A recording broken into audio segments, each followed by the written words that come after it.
Today's news. On the hour, sponsored by Progressive Insurance.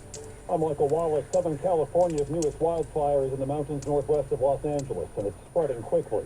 CBS's Christopher Cruz reports the fire has burned more than 5,000 acres and has prompted mandatory evacuation orders. The fire is burning in the town of Castaic. Some frightened school children got the word to leave their school. Everyone had to leave because everyone was shouting. Los Angeles County Fire Department officials say the fire could spread fast because of high winds, which they say are supposed to pick up as the afternoon progresses into the evening. Southern California could get some rain this weekend. It hasn't had a significant rainfall in 10 months. It's a much different picture in the Deep South, which is trying to recover from its record snowstorm. CBS's Skylar Henry has the latest. The once-in-a-lifetime winter storm in the south left behind snowfall totals Houston residents and first responders have rarely experienced. The first thing I did was look out my window. I was like, yo, this is awesome. 4, 5, 6 inches of snow. Parts of New Orleans were buried under 10 inches.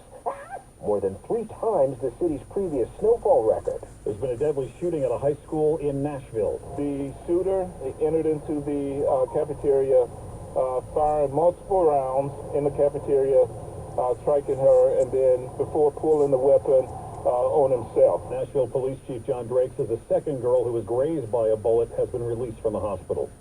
Some Republicans on Capitol Hill are sounding off against President Trump's pardons for January 6th defendants. Here's Alaska Senator Lisa Murkowski. We have blanket pardons for everyone, including those that engaged in violent acts of destruction and harm to people. And then you just blanket pardon all of them without consequence. I think that sends a horrible message to our law enforcement officers. The former leader of the Proud Boys was released from a Texas prison today. The Trump administration has placed federal workers involved in DEI programs on paid leave. Here's CBS's Ed O'Keefe. What this memo is essentially saying is if you work at an agency where there are, and this is just hypothetical, say 7 people in the Washington office that oversee DEI-related programming or enforcement of policy, they're the ones that get put on leave and will eventually probably lose their job. Samsung has unveiled 3 new Galaxy phones, some of which feature advanced AI. More from CBS News tech contributor Ian Schur. Samsung is partnering with Google to use its AIs because it costs a lot of money to develop artificial intelligence technologies. Stocks were up again today. The S&P 500 was up 37 points, nearing its all-time record high for a close. This is CBS News. Well, that's today's news. I didn't hear any good news, did you? I didn't think so. I guess it's all about perspective. The glass is half full.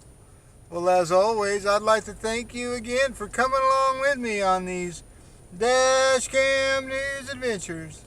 You know the drill. Peace, love, and all that hippie jazz. Bye-bye, everybody. It's 57 degrees in Alameda, California.